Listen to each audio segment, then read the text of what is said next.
Please rise, if you wish, for the invocation and the pledge. Dear God, we are grateful for your providence thus far this hurricane season. We remember the residents of the Bahamas who may be experiencing a storm that we were happy to see turn away from Florida, as have the other storms this year to date. We ask that the steering systems that have kept storms at sea would continue to protect us.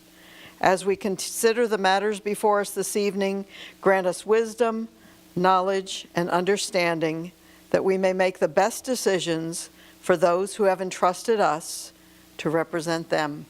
Amen. I pledge allegiance to the flag of the United States of America and to the republic for which it stands, one nation, under God, indivisible, with liberty and justice for all. This is the regular City Council meeting for the month of October. City Clerk, would you do the roll call, please? Councilmember Sell. Here. Councilmember Papalardo. Here. Councilmember Stevenson. Here. Mayor Chazet. Here. Vice Mayor Butlin. Here. Do we have any public participation for items not on the agenda, City Clerk? No, ma'am, we do not.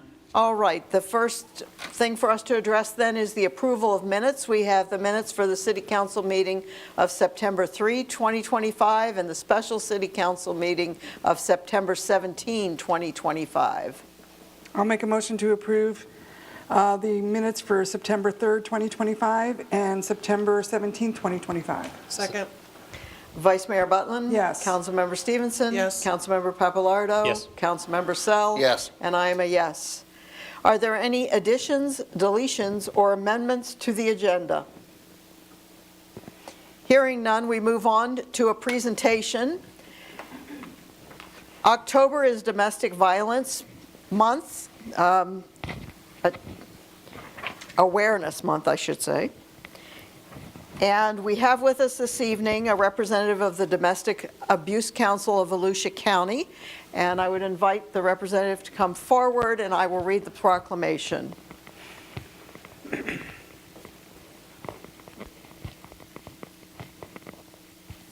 We're going to do it here. Whereas the Domestic Abuse Council of Volusia County, also known as the DAC, the only certified domestic abuse organization in the county, and has been a steadfast advocate for individuals and families affected by domestic violence, providing essential resources, support, and education to help break the cycle of abuse since 1976.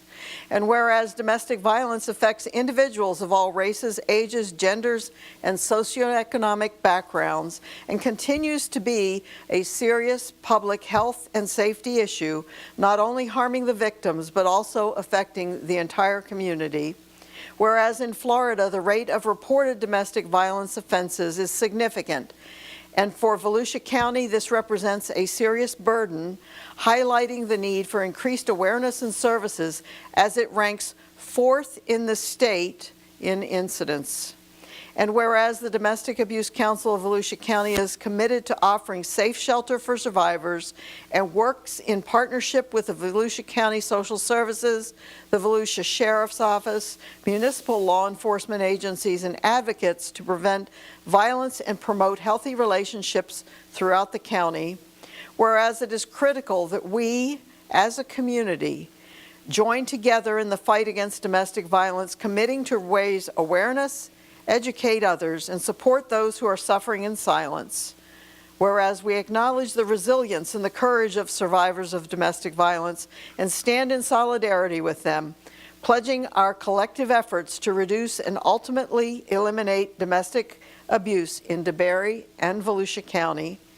And whereas the work of the Domestic Abuse Council is made possible through the commitment of volunteers, community partners, law enforcement agencies, and countless others whose combined efforts create a stronger, safer city and county.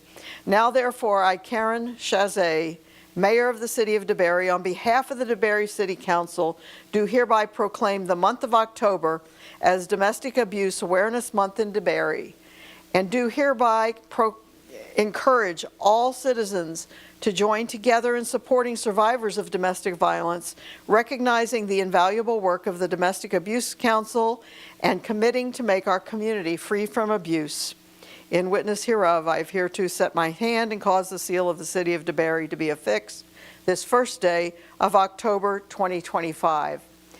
And so as I present this proclamation, I wanted to note that in the City of DeBary, we have one of the lowest crime rate in the county.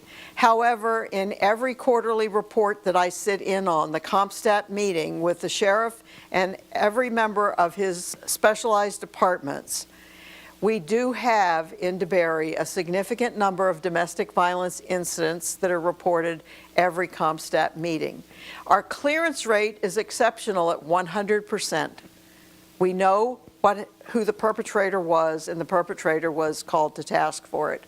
But that doesn't stop the harm in our community. And so I'd like with this proclamation to raise awareness that while we enjoy safety here beyond what we have in some of the other neighborhoods in our county, that we're not immune from domestic violence. In fact, it makes up a number of the statistics that I hear each quarter. Would you like to say a word or two? You may at the podium. Thank you very much for the opportunity to be here today. And as you read, Volusia County is the fourth highest number of incidents in the state of Florida, and we are not the fourth largest county. We have a lot of work still to do, a lot of good things happening. This coming year, we're going to be doing a lot of community education, including we'll be reaching out to your local police department and the other police departments of Volusia County. We're going to be starting a Train the Trainer program so that we have one or two representatives come from each of those agencies as well as other agencies in the county and train them so they can go back into their own departments and be an ongoing training source within those departments. So we hope that you all will participate in that and help us to make a difference. It's just not acceptable for Volusia County to be number 4 in the state. Right, and my concern has been that beds are limited. I have had over my tenure as almost 7 years as mayor, a number of reports of people who have faced domestic violence and had no opportunity for shelter at your facility and any other facility in the county. And that there's something has to happen there as well. Would you introduce yourself? Sure. My name is Buck James, and I serve as the CEO at Domestic Abuse Council. And to address what you just said, we are getting ready. We're doing a renovation. We're getting ready to open up an additional 12 rooms within about a month. And we have plans, beginning plans, to add some transitional housing on our property as well to increase that capacity. We're also working with other providers in the area to help to expand that capacity as well. The beauty of our facility is we are what's called a certified facility in the state of Florida, which I didn't understand what that was. I do. You do. Tell us. I do. Yes. I was on the board of Safe House of Seminole for 8 years, so I understand this interplay. We do have some other services, which I welcome, showing up in Volusia County, partly because there has been a lack of sufficient services in my viewpoint. And so I welcome your expansion and certainly the addition of some transitional housing as well. But the total number of beds, once you add 12, will be at your facility, what number of beds? We'll be about 80 beds. About 80, okay. That will go a long way. But it has been very difficult to find open slots in my experience over the last 7 years. Yeah. So one of the other things we're doing is working with other organizations that do have beds. The beauty of being a certified center is that we're the place that people should go that are in imminent danger. Correct. Right? If they're not in imminent danger, we can help to get them placed. So we're working with other organizations in the area to place other survivors that aren't in imminent danger in other facilities to free up those beds that we have for those who are in imminent danger. Okay. Thank you. Thank you so very much. And you are? We didn't get you introduced. Amanda Weston, immediate past chair. So, Thank you. We appreciate you.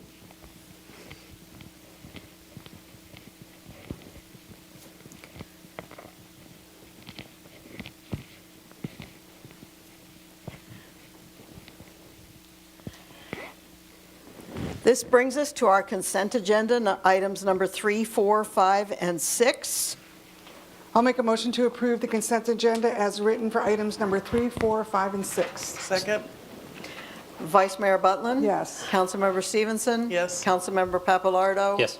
Councilmember Sell? Yes. And I am a yes. So we're moving on to public hearing, agenda item number 7. This will be a quasi-judicial hearing, and I have the order of business here on the screen in front of you. I am handling item number 1 now. I will, in a moment, ask the city clerk to swear in witnesses. This is anyone that anticipates they might speak to this agenda item if they are not a lawyer. Then we will go on to disclosure of ex parte communications by the council. The city clerk will poll the council individually to ask if there have been any ex parte communications. We will then have a presentation of the city staff's proposal that can take up to 10 minutes. The applicant will have up to 15 minutes allotted. I'm doubtful we'll use all that tonight, but they have up to 15 minutes. They may reserve any unused time for possible rebuttal. Then any public participation is welcomed, 3 minutes each for individuals. And then if any individual speaks, the applicant will have time for rebuttal, 10 minutes plus any reserved from the first period. And then the city council will have questions and comments, and following that, we will have action by the city council. So, city clerk, would you swear in any witnesses? Oh, we're moving on to responsibilities. So that those in the audience understand, this is not something that we decide when we have a quasi-judicial hearing. We don't decide this by how we feel in this moment or whatever. This is sort of like a court hearing. That's why it's quasi-judicial. I sort of, with my peers, act as judges. And so we have to look at the facts and the evidence. And we have to look at what the applicable code and law is. And then we must consider evidence that will establish a substantial basis. We can't rely on mere opinion unless it's offered by somebody with expertise.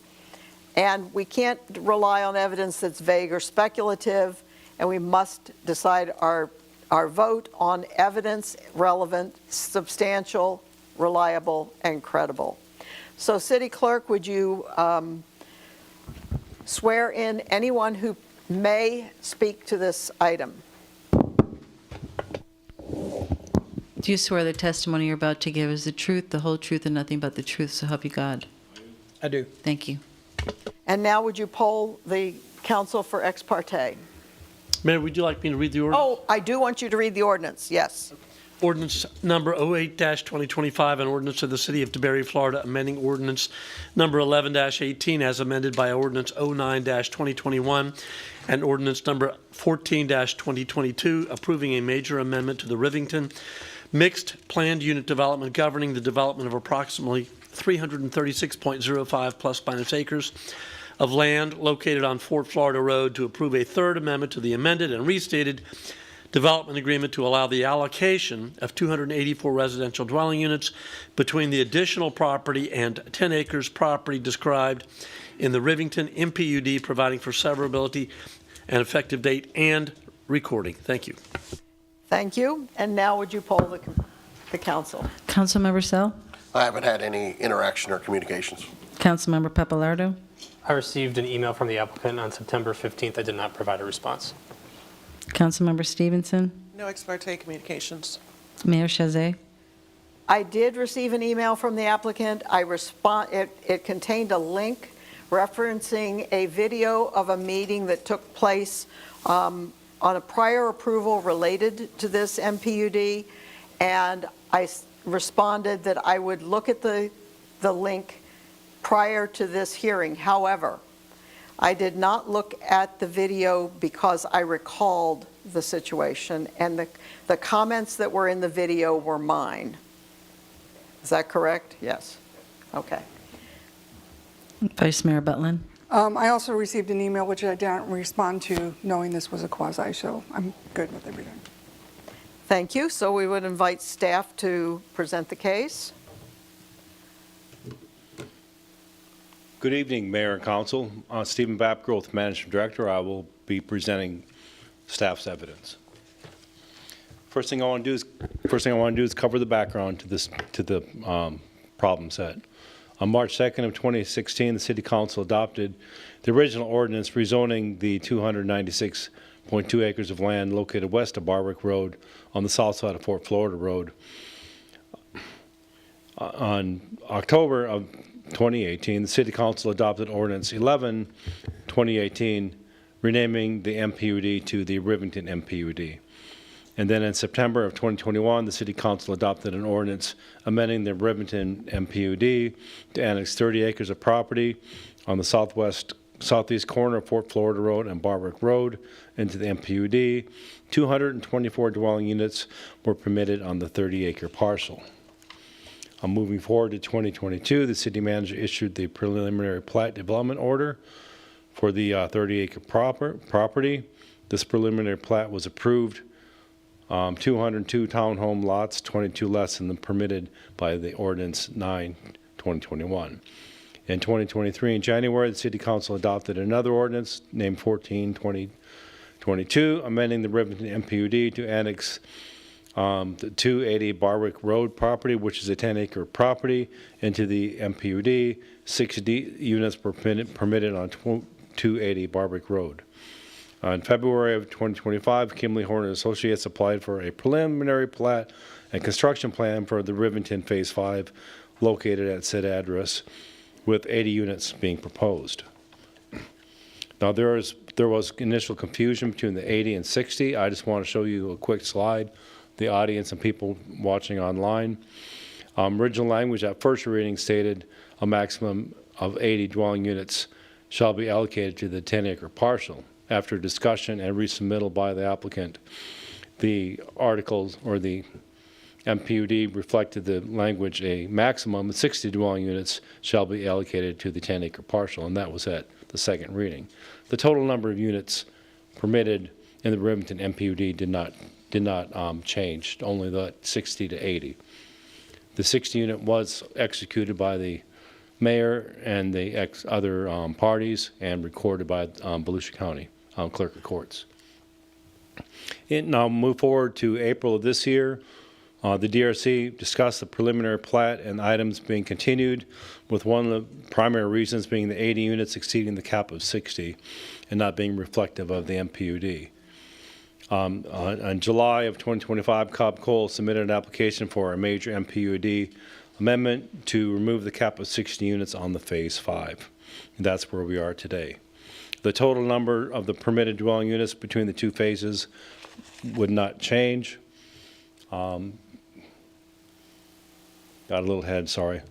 The DRC in August 19, 2025 discussed the proposed amendment and recommended approval as it met all qualifications of the Land Development Code and Comprehensive Plan. The applicant, after that meeting, did host a community meeting at City Hall, which staff also attended. However, other than the applicant and the staff, there were no other attendees. This is a reflection of the plat and the proposed 80 units going in the 10-acre parcel, outlaid in the darker, bolder font and lines on the lower part of the property, and staff has reviewed this proposal. The ordinance highlights, it amends section A.8, alpha.8 of the MPUD to combine the total number of dwelling units permitted in Rivington's Phase 4 and 5 in order to allow the reallocation of permitted dwelling units between the phases. The number of permitted units between the two phases will be 284 and has not changed from earlier approvals. The number of units within the entire MPUD would remain at 984. This number has not changed from earlier submittals. The proposed major MPUD amendment has been reviewed against the goals, objectives, and policies, as I stated earlier, of the comprehensive plan, and it is consistent with the proposal. It's been evaluated against the future land use, which permits 4 dwelling units per acre. This proposal does not exceed that dwelling units. The proposed amendment does not change the density of the MPUD in any means, and the proposed amendment would appear to be consistent and compatible with our comprehensive plan. Thus, viewing the facts of the matter, staff recommends that the City Council approve the first reading of 08-2025. If the first reading is approved tonight, staff will program the second reading of the proposed ordinance and post it in the Orlando Sentinel, and the hearing would be the adoption hearing of this proposed ordinance. That is staff's evidence in this case. Thank you. Thank you. Applicant? Good evening, Council. Thank you for your time. Dean Barbary, Reader Communities, 5850 T.G. Lee Boulevard, Orlando. Again, we thank your staff for working through this. We just got kind of off on a little bit of a technical word of allocated versus permitted, and so ultimately we appreciate your consideration. We're here to answer any questions of council or the public as needed, and we'll reserve our time for that. Thank you. Do we have any public participation, City Clerk? No, ma'am, we do not. Councilmember Sell, questions or comments? I don't want to get too far in the weeds with this. You're basically going to put 10 more homes on the same size lot that you were going to put 60 homes on, you're now going to put 80? Yeah, in Phase 5 is, I guess, combined Phase 4 and Phase 5, we're doing exactly what we intended to do when we brought in Phase 5. There was 22 unused units in Phase 4. We intended to move those into Phase 5. And I think the wording just didn't quite define that as succinctly as we intended. So we're just trying to clean that up. So really nothing's changed other than we're just trying to make sure that ultimately what we have in the files everyone can support and feel good about. So There's no, is there any such thing as like a pre-purchased home where you promise somebody X amount of land and now they're going to have less land, but they already purchased the home, you know, kind of doing like a switcheroo? No, I don't think we're in that scenario. Okay. So nobody was promised anything. These homes are just going to be sold when they're constructed? Yeah, this will in all likelihood be a continuation of the Phase 4 that we're developing now. As we get a little further in, you know, the sales, we get to a certain number, then we would start this phase, and it would be kind of an extension of that. It's already kind of pre-plumbed. The lift station accommodates it. There's no new access onto Barwick or Fort Florida, so it really is just a connecting phase of that. No, thank you. You're welcome. Councilmember Papalardo. Thank you. I just want to say thank you, Mr. Barbary, for describing the scenario here. My interpretation is basically netting zero. It's just which side of the street these units are being placed on. And I think that's compliant. Thank you. Councilmember Stevenson. I would agree. Since the total number of units is staying the same and since the density isn't changing, I don't have any problem with this. Okay, thank you. Vice Mayor Butland. Thank you, Mayor. Thank you, Mr. Barbary, for the clarification. I love housekeeping. And I think this is basically what it is. It's just housekeeping and getting the verbiage. I have no problem with it whatsoever. Okay. You know that I was the one that objected to the addition of the 10 acres because of the traffic load. We worked through that. We continued the first hearing. We worked through that because I was convinced that the density to me was just, we're tipping it over the top. I remember the discussion at the second, and then I appreciated that the city staff and your staff sat down and we agreed to a $50,000 contribution, by my recollection, for the eventual traffic light. I think experience since then has vindicated my position that we have a concern there over time with traffic at Barwick and 1792. Experientially, I think that will have to be a light. And so I appreciate that. I do remember the discussion at the second, and you were somewhat confusing, is my recollection, because knowing, I'm putting something of this on you, knowing that I had a concern about it, there were comments from you and your attorney, as I recall, saying, well, we're not doing the full 224 on that other property. And we were still talking at that time, I thought about 60 on this property, the 10 acres. And I remember thinking, I don't know where these other 20 went. So I remember looking at you and said, so additively between the two, are you saying it will be 20 less than what you have shown? And by then we had the plat for the first, so it was less. Correct. 20 less. But when I posed that question, I didn't have to go back to the video. When I posed that question, you and your council said no.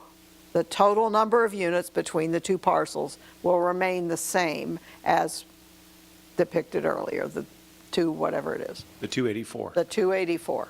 So you were clear, although there was some confusion in how it was presented, which was the reason for my clarifying question. At least I recall feeling like I'm confused here. Why do we care if they cut 20 off if that's not a true savings? It's going somewhere else. So I didn't have to look it up because I have a pretty good recollection of the entire exchange as well as the hearing prior to that and our eventual decision. So I do appreciate you working with us. If I had my druthers, I wouldn't want those 20. But I understand. that is not a fact in evidence here. This is not me deciding on my druthers. This is me deciding on the facts. Okay. We appreciate your consideration. Again, apologies for the confusion, and Yeah. I think that's why we're here. Right. Is to eliminate the confusion so everyone's clear. Okay. Thank you. There's no further discussion. I would entertain a motion. I'll make a motion to approve the first reading of Ordinance 08-2025, a major amendment to the Rivington Mixed Planned Unit Development MPUD to allow for the reallocation of units between Rivington Phases 4 and 5. Second. I'm going to go with Councilmember Sell this time. That's okay, go ahead. Councilmember Stevenson? Yes. Councilmember Sell? Yes. Councilmember Papalardo? Yes. Vice Mayor Butlin? Yes. And I am a yes. Moving on to agenda item number 8. This is also a quasi-judicial hearing, so we've gone over the procedure just a few minutes ago, and I won't go over it again. It does apply to this.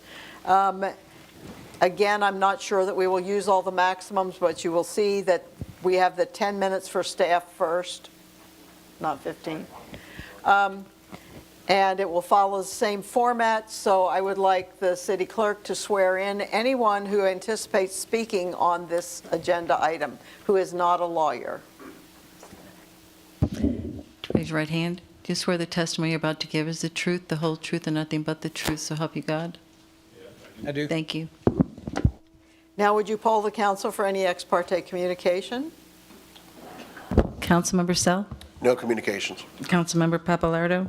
No ex parte communication. Councilmember Stevenson? No ex parte communications. Mayor Chazet? No ex parte communications. Vice Mayor Butlin? I have none, thank you. Okay, so we can move on to the staff presentation.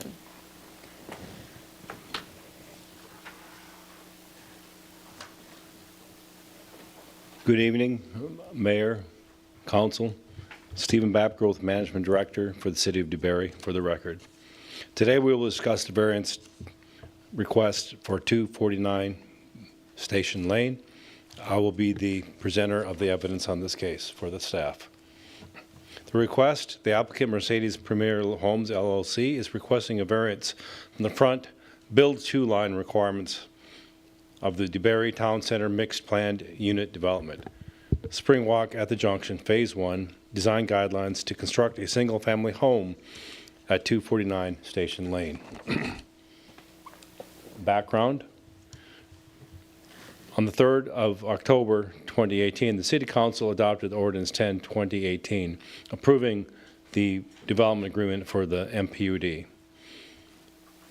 In December of 2020, the city manager issued a development order for the preliminary plat and construction plan for the junction. In February of 2022, Spring Walk at the Junction Phase 1 subdivision plat was recorded with the Volusia County Clerk of Courts. In December 2022, building design guidelines for the Spring Walk at the Junction Phase 1 were approved. These guidelines provided a front yard build-to line, the maximum setback of 7 feet. In December of 2024, a building permit to construct a dwelling unit at the subject property, which is 249 Station Lane, was submitted. The initial site plan was approved that would place the dwelling unit near the western edge of the property. However, the approved preliminary plat intended for the homes in the neighborhood to be centered along the middle of the lots. Placing the dwelling unit on the western edge will result in a negative aesthetic impact and would be inconsistent with our vision in the transit-oriented development. On the 6th of June 2025, Mercedes Preliminary Home LLC applied for a variance of 5 feet from the 7-foot build-to line requirement. August 5th, the requested variance was discussed at the Development Review Committee and recommended for approval. This aerial shows the subject property highlighted in, it's a teal or a light blue with a light blue boundary. As you can see, it is a pie-shaped lot, which presents in the building world certain challenges. The applicant now is requesting a 5-foot variance from the 7-foot build-to line on the Springwalk Junction Phase 1. The LDC Section 3.11B provides for our criteria for which things shall be reviewed by the City Council, and the City Council must ensure that all the conditions described in this section are met. The first aspect is the shape of the subject property would result in particular hardship if the stricter letter of the regulations were carried out. That meets the requirement as approved preliminary plat intended for this dwelling unit to be within the center of the lot. Enforcement of the front line build-to line requirement would require deviating from the approved preliminary plat. And this diagram shows where the preliminary plat intended for the building to be placed, rather than along a western type of boundary. Conditions upon which the variants are based are unique to the parcel. Yes, they are. As I showed on the illustration, there are very few pie-shaped lots within the subdivision. Additionally, this particular lot is more narrow than other lots in the neighborhood. Typical lots on the Springwalk are 32 feet wide. This lot is 20.23 at its narrowest. The build-to lines appear to have been designed for a typical lot in the neighborhood, not for a pie-shaped lot with a narrowest portion of the lot. How this would look, how this is proposed to look, it is placed on a lot that produces the minimum impact to the neighborhood. It is placed in an orderly pattern in the center of the lot. The top is actually the rear. It's a rear-loading lot, so it's the rear of the lot. The bottom of the home shown on the illustration is the front, which faces the pond at Track C. He's asking for a variance from 7 to 12 feet so that the side yard setbacks could be met. Moving this any other location would create more infractions on a side yard setback or other setback. So this is really the minimum that could be done to meet the requirements of the code. This just shows a little closer setup. It's still far enough from the front of the lot, but it's still consistent with the side yard setbacks and placement. The plight of the landowner is due to unique circumstances and not the result of his or her own action or failure to act. While the subject property was created before the design guidelines were implemented. The design guidelines were not designed with this particular parcel in mind, but more designed with a rectangular shaped lot and not an act of the homeowner. The variance, if granted, would be the minimum variance necessary to accomplish the objectives and will not alter the essential character of the neighborhood or area. Yes, staff feels that, or has proved that, this requested variance is the minimum necessary to accomplish the construction of a structure on the single-family lot and still be consistent with the vision of the preliminary plat and the character of the neighborhood. The variance is not based exclusively on an economic hardship. Absolutely not. The purpose of the requested variance is not based on an economic hardship. The structure will still be built, which is consistent with other structures in the neighborhood. Granting of the variance would not be detrimental to the public welfare or injurious to other properties. Absolutely not. The granting of the variance would not be detrimental to the public welfare, neighboring properties, or injurious to other properties or improvements in the vicinity. And also, we need to review if the proposed variance would be consistent with the provisions of the comprehensive plan and the purposes of the LDC. And staff, through its process, has determined that this variance is consistent with both documents, thus consistent with our comprehensive plan. Based on review of the evidence and the meeting of all the requirements and the minimum impact and minimum variance which could be achieved, staff thus recommends the City Council approve the requested 5-foot variance from the 7-foot build-to line requirement of the building design guidelines of the Spring Walk at the Junction Phase 1. If approved tonight, the variance, the city manager will issue a development order for the variance within 3 business days, and the applicant can proceed, and staff can proceed processing the submitted building plans or building permit. Thank you. Thank you. Would the applicant approach the podium? Good evening. My name is Tim Durkin with Mercedes Premier Homes, 420 Baytree Lane, Longwood, Florida. Thank you for the beautiful presentation. We agree 100% with the presentation. Couple of notes. This particular unit faces the lake at the entrance to the community, and it has a public walk around the lake, so the orientation of the home when you walk around just kind of flows right around the radius. So I'll be here for any questions. Okay, thank you. City Clerk, I have 1 speaker card. Do you have any more? No, ma'am, that's all. All right. Joshua Ellen, would you approach the podium?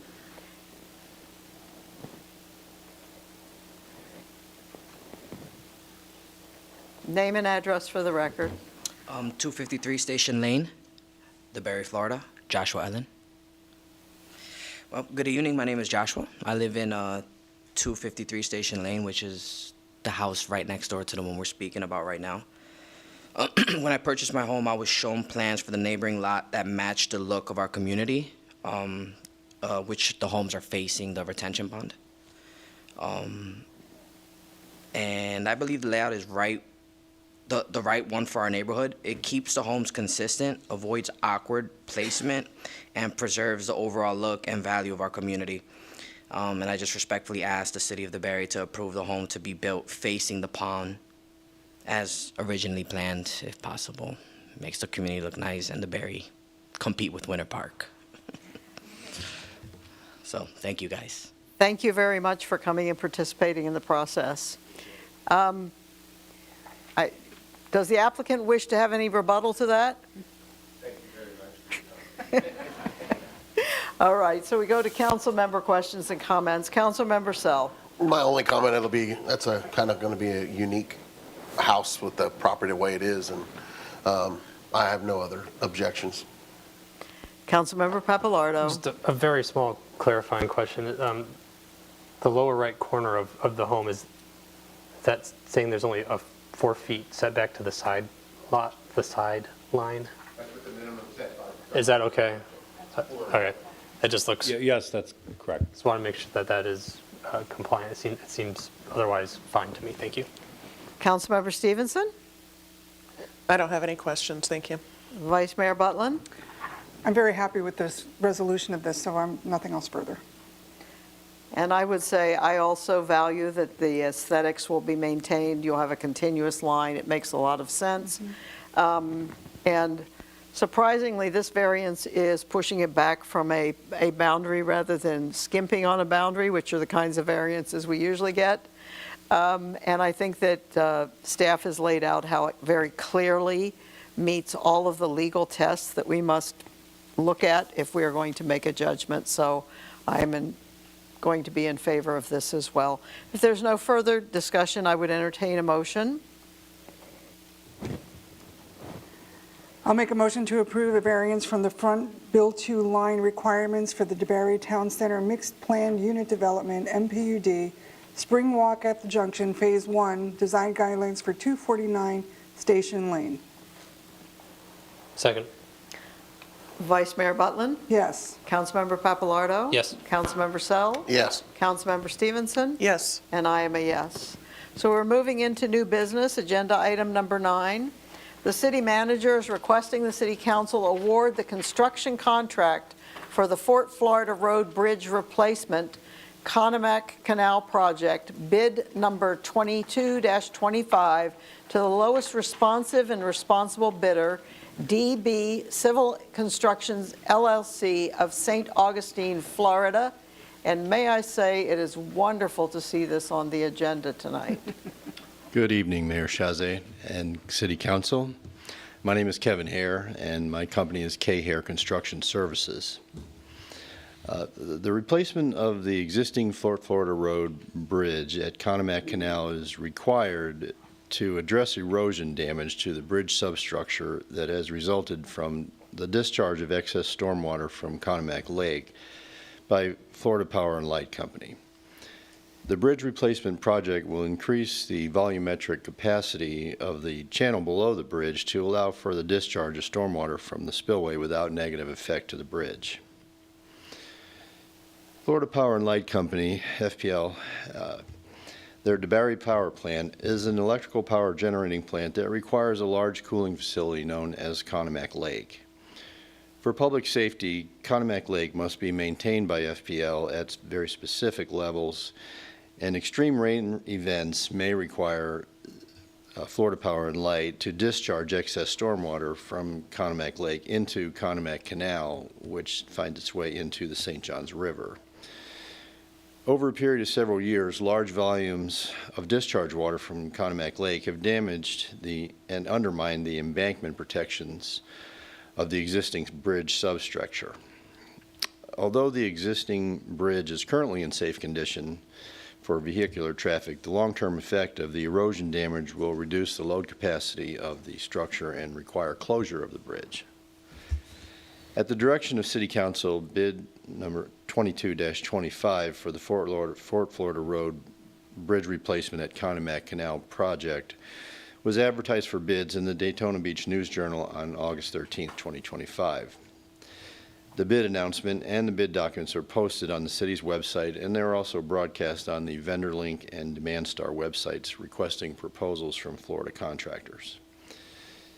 The public advertisement notified potential bidders that a mandatory pre-bid conference would be held at 2 p.m. on August 20th, 2025 at DeBarry City Hall. 10 contractors were represented at the mandatory pre-bid conference.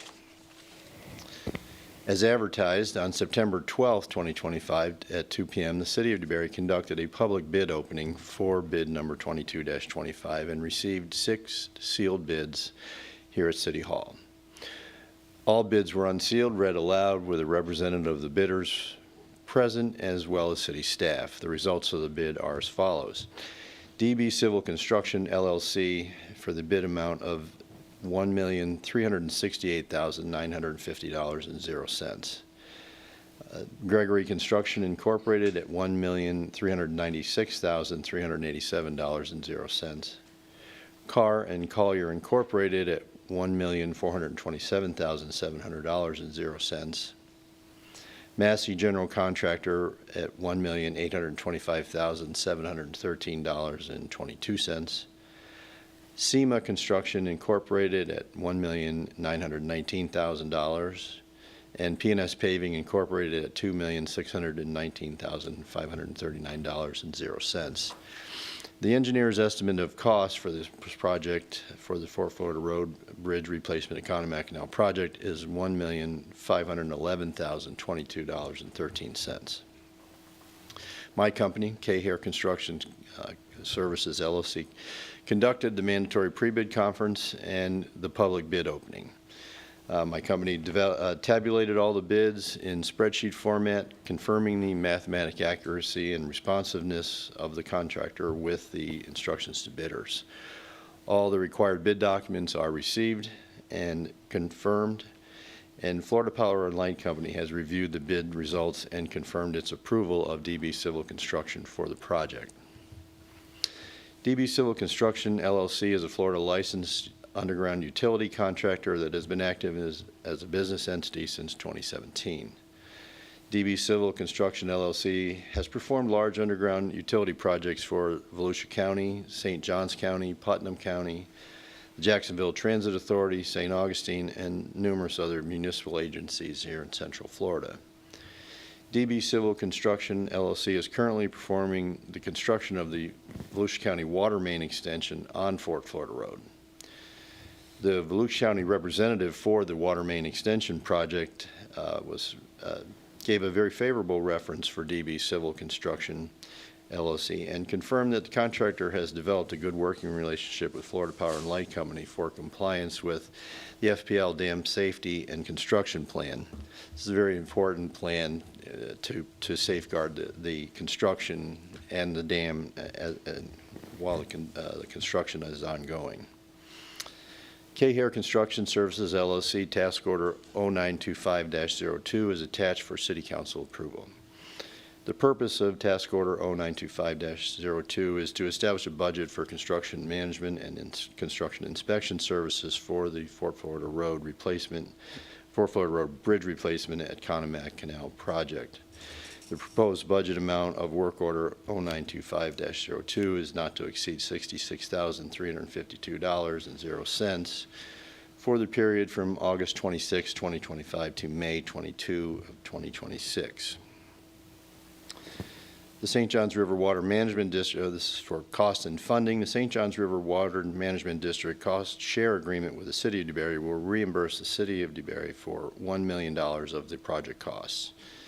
Florida Power and Light Company has contributed $500,000 towards the project costs, and the City of DeBary will provide up to $500,000 toward the overall cost for design, construction, and construction management of the project.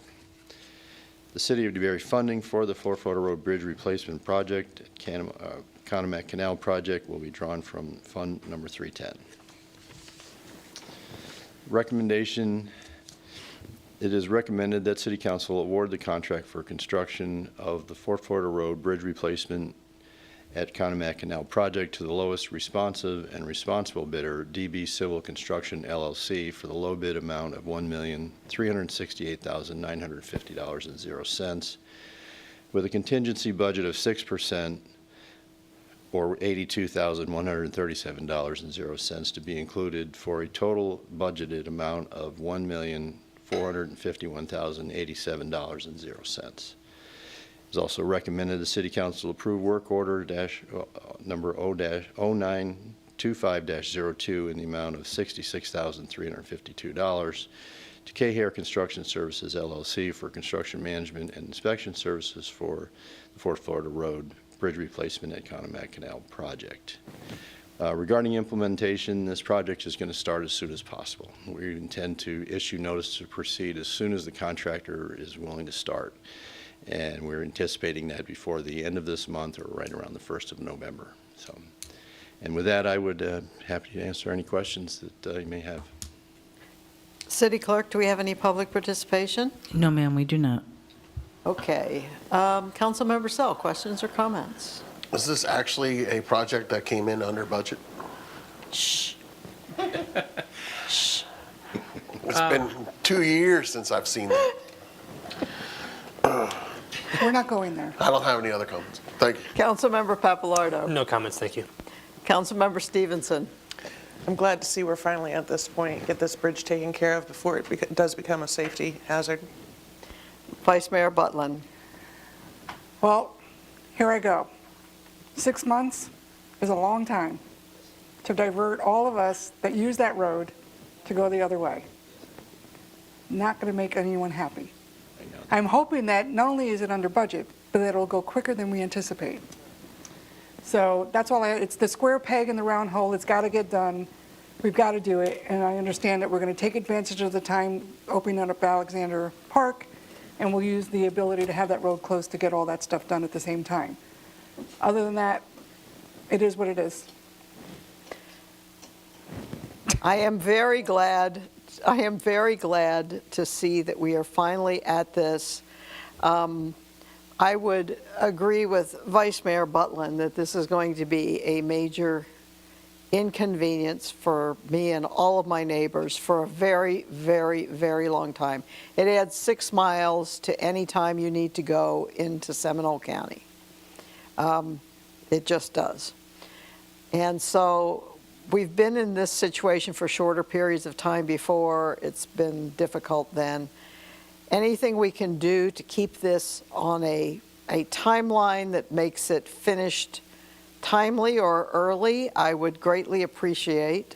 As I do greatly appreciate that we have a project that may come in under budget. and has lots of room currently if we encounter anything unforeseen. So I guess bring it on. Mayor, I got some. Yes. Well, just a little further history. I mean, we've been working on this project for 5 years. Lots of negotiations. It was 2019 when Well, we first maybe discovered 6 it. That would be 6 years. But again, not many people know that Lake Conomac is a 1,200-acre lake that's above ground. And the capability of the gates of flushing, maintaining those levels, has a capability of 2,200 cubic feet per second. The channel that goes underneath the bridge and the channel that goes out to the river only holds 400 cubic feet per second. It's 1/4 of what the structure should be.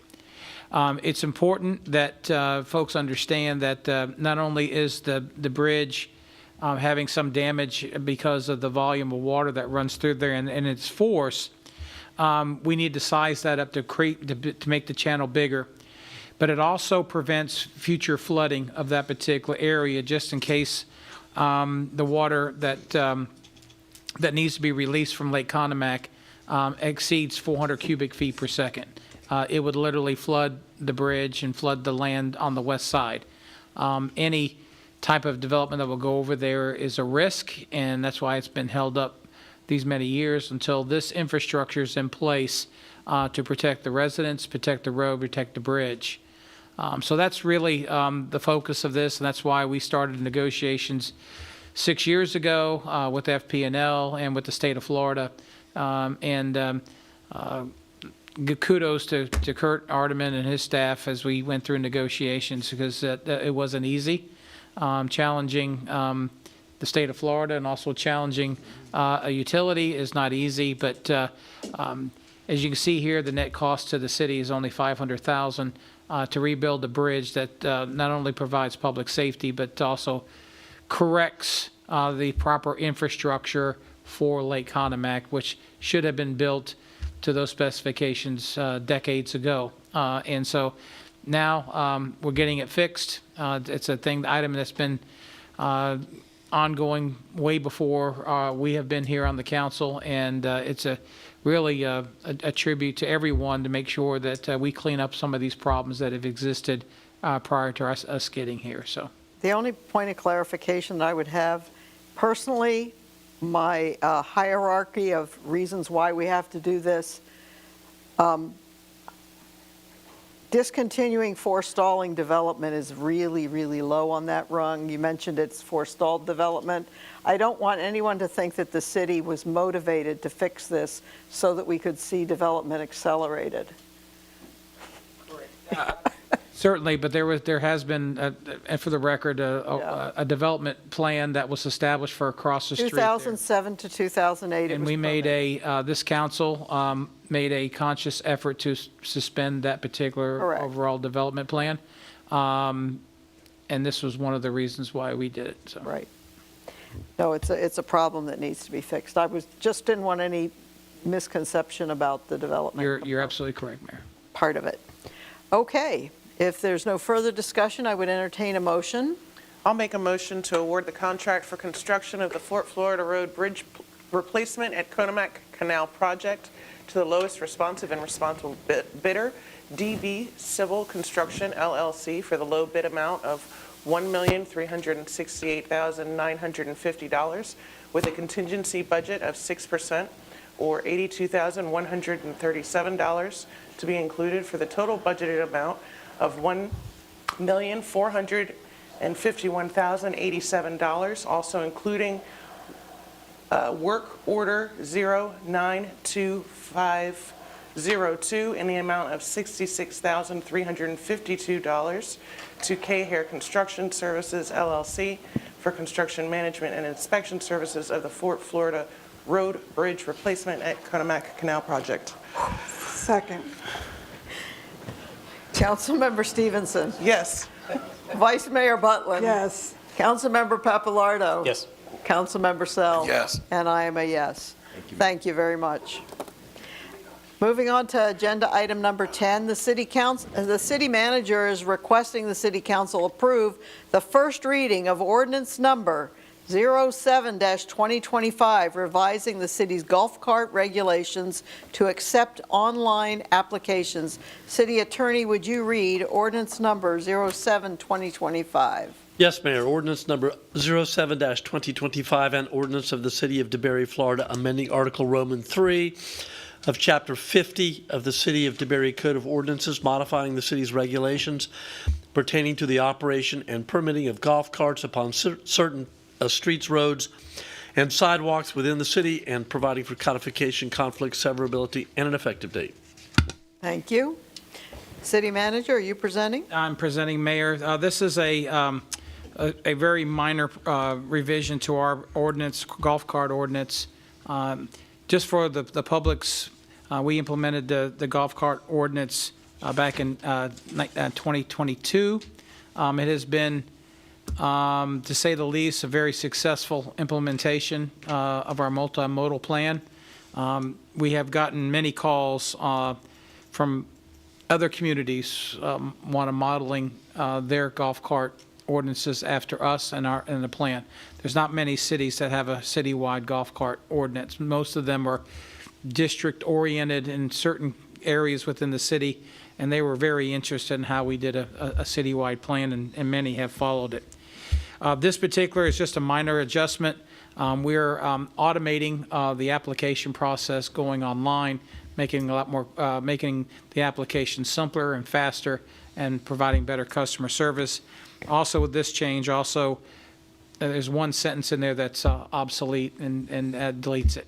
So it's a very minor change for allowing an online application, but we're very, and a lot of folks are happy with the number of permits. We're well over 600 permits now, and so far, knock on wood, no incidences so far. So we are extremely happy with this particular ordinance and recommend approval of ordinance 07-2025. Thank you. City Clerk, do we have any public participation? No, ma'am, we do not. Councilmember Sell. I like this, makes it easier for somebody to get their permit for their golf cart, gives them less of a reason not to be an outlaw carter in the future. So I still see carts out there without permits on the windshield, but so far so good. Thank you. Councilmember Papalardo. No comments, thank you. Councilmember Stevenson. I have no questions, thank you. Vice Mayor Butland. Nothing, but I'm surprised at the 600 number. That's a lot of permits, so be safe out there. I have nothing further as well. I would entertain a motion. I'll make a motion to approve the first reading of ordinance number 07-2025, revising the city's golf cart regulations to accept online applications. Second. Vice Mayor Butland? Yes. Councilmember Sell? Yes. Councilmember Papalardo? Councilmember Stevenson? Yes. And I am a yes. Agenda item number 11, the city manager is requesting the city council approve the interlocal agreement between the County of Volusia and the City of DeBary in accordance with HB 479. This is a good achievement. Thank you, Mayor. Yes, hard one to come by, but just for a background reference, when House Bill 479 passed, we were actually the second city/county to pass such an agreement. And so we are leading the way in the state of Florida. I believe West Palm Beach and Palm Beach County passed it yesterday. And so we're in that process of doing it. So we are certainly championing this particular process of how to convert transportation impact fees to match up to House Bill 479. I do submit there's an agreement that's attached to the agenda item. We've been working since we advertised this to come to a final agreement. Before you is the actual final agreement. You'll see I emailed you earlier today this particular agreement. Since then, we do have one addition, which is one sentence on Section 8. I have it in red. Since I emailed you, we added one sentence. And that one sentence there, the county has agreed to that one sentence on 8 there. But let me go over a little bit of House Bill 479, but this agreement that you have in front of you is the agreement that we shall approve, if you so choose.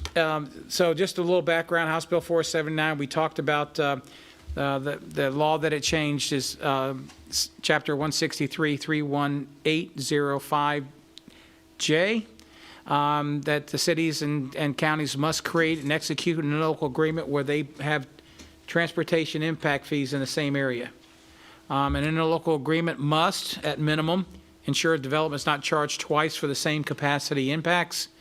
B, in paragraph B, it must be plan-based methodology, and our mobility plan is a plan-based methodology. You establish your construction projects, you determine the price for those projects that you need to get done, and then you establish the fee based upon that.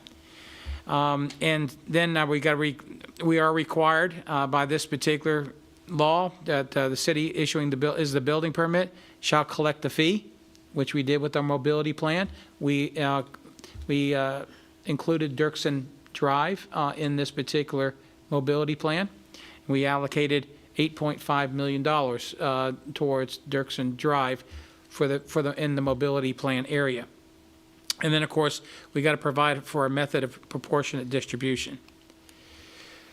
If this agreement is not approved by October 1, 2025, the fee charge shall be based upon the capacity impacts identified in the developer's traffic impact study or the mobility plan. And of course, the city has the mobility plan, and so the fees will be charged based upon the mobility plan. Also, the developer shall receive a 10% reduction. And of course, in our mobility area, that would be 10% reduction of the mobility plan fees. Outside the mobility area, it's 10% reduction of the developer's traffic impact study. And of course, any monies collected must be distributed within 60 days to the appropriate government agency. So in this particular agreement, if the city council approves tonight, then the county council will approve it on 10/7/2025, which is next Tuesday. The city collects one fee in the mobility area because we are the permit issuer. This agreement also identifies that the city delegates the impact fee administration to the county outside of the mobility area. So only the mobility areas where we have 2 transportation impact fees. Outside the mobility area, we do not have it. The city of DeBary does not have a transportation impact fee. Rather than administrating that for the county, we are delegating all that to the county, and they could administrate their own traffic transportation impact fee outside the mobility area. And then the mobility plan includes Dirksen Drive. That's very important because we have to combine it into one fee. Certainly, Dirksen Drive is a major artery for the mobility or TOD area and the mobility plan area. The agreement also does is that the Dirksen Mobility Fund will be established. 19% of every project that comes to the city of DeBary will be put into that Dirksen Mobility Fund. Dirksen Drive, the cost is $8.5 million. The total mobility plan is $44 million. It represents 19% of the entire plan. So that's why that figure 19% was derived. And so that's why the 19%. If funding is available, the county will phase the Dirksen project. So once the money starts coming in from the development, for example, Main Street, Publix, and some of the other particular parcels, monies will be going into the mobility fund, and 19% will be going into the Dirksen Mobility Fund. The county, we've been working on this particular phase. The county will procure phasing contract and then gain county council approval, meaning that if we start with engineering, and in this agreement, they are to commence design and engineering within 1 year of the effective date of this contract. The process will be that they will go out and do an RFP. They will procure a particular contract. That contract will be taken to the county council. We will provide a certification that there's money in the Dirksen Mobility Fund to cover that phase of either design, construction, or engineering. And then the county council will approve that. We will submit a check to the county upon county council approval, and then they will sign the contract and execute that phase of construction. Now, when we talk about phasing, design and engineering obviously is a phase. Doing construction for one portion of the road is a phase, so we could phase these out. But it's key to understand that those phases will not be done until the money's actually in the Dirksen Fund, Dirksen Mobility Fund. So the focus, and what you see here and attached to this document is Exhibit B. I gave you a portion of Exhibit B, is we're going to be focusing on a 3-lane expansion to expand Dirksen Drive to 3 lanes. And I'll show you some diagrams of that. We actually did a study back in 2020 of what a 3-lane, expanding Dirksen Drive to 3 lanes, what that would look like, and then what would look like expanding Dirksen Drive to a 4-lane highway. With the 4-lane concept, it literally takes too much property. You'll have to buy houses. It would essentially long-term become another Highway 46 or 434 if you expand it to 4 lanes. The primary focus here is to just do 3 lanes with the turning center lane in the middle. In this agreement, there's also time extensions in this agreement up to 5 years based upon the capacity and funding. They make very clear that if we go into a recession and none of these things get built, Dirksen Drive doesn't get expanded until the capacity of that road meets certain thresholds. And then, of course, city may adjust the mobility plan to ensure funding and cost of projects. And so we are getting a couple proposals now as we're getting indications that Dirksen Drive may actually cost more than $8.5 million. We may get a slight adjustment or amendment to our mobility plan, maybe to raise that $8.5 million to a higher number because of some possibility that we may have to buy a little bit of right-of-way, even with the 3-lane concept. So just to give you a little idea, this is some of the mapping that we showed you on what I provided here, going through a 3-lane concept. This is a Dirksen Avenue. On this particular concept, in front of Dirksen Drive, in front of Grand Vista and Agua Vista Streets. You can see the turning lanes in there. The light green dotted lines are the actual right-of-ways, so you can see that it fits in that particular corridor. However, if you go back over in front of Mansion Boulevard, Dirksen Drive, and you see some red lines there, that's the possibility that we may have to purchase a couple feet of right-of-way there in order to make that 3-lane configuration fit. I didn't show you any 4-lane configuration because you will see that the red lines will be at the front door of some of these houses there. So that's why the focus is on 3 lanes. It's the most practical. It does provide expansion of capacity, and it's pretty equal to what we anticipate the growth in the mobility plan on 1792. So Mayor and Council, it's with pleasure, a lot of hard work, not only on the city staff, attorneys, but also the county staff and county attorneys to really work on something that has never been created and work on this new law, and certainly will be a benchmark for other cities and counties to follow that have transportation impact fees in the same area. So Mayor, Council, the staff recommends, the city manager recommends approval of the interlocal agreement between the city of DeBary and Volusia County as presented to you here tonight. Thank you. City Clerk, do we have any public participation? No, ma'am, we do not. Councilmember Sell. I don't think I've ever said this, but I'd like to thank the county for working with us and getting over this hump. This is actually a big deal. It could have went 20 different directions. So I thank our law firm, Fishback and Carmen, and our city staff and the county staff and their lawyers for working this all out and making this happen. This will be sooner than later, this will be a big, big, big deal for us to get Dirksen widened and taken care of. It's one of our main entrances into the city, so, and it's going to get busy. So, thank you, guys. Councilmember Papalardo. Kind of on the reflexive side of that, I'm thankful that we're going to have a little bit more influence over these projects, because I feel like it could be argued that we have been a little bit neglected. So I'm very thankful for being in control of our own destiny now. Councilmember Stevenson. I just echo appreciation for all the hard work with this negotiation. Also, we've known for years that Dirksen was going to need attention, and we felt helpless on how to get this done. So this is going to give us the tools, and I'm in favor for sure. Thank you. Vice Mayor Butlin. Thank you, Mayor. No other comments other than thank you, everyone, for all the hard work that went into it. I know it's been very time-consuming, and I think we have a good resolution to get this done, and quickly. Right. I would agree that everyone involved has worked very hard on this agreement.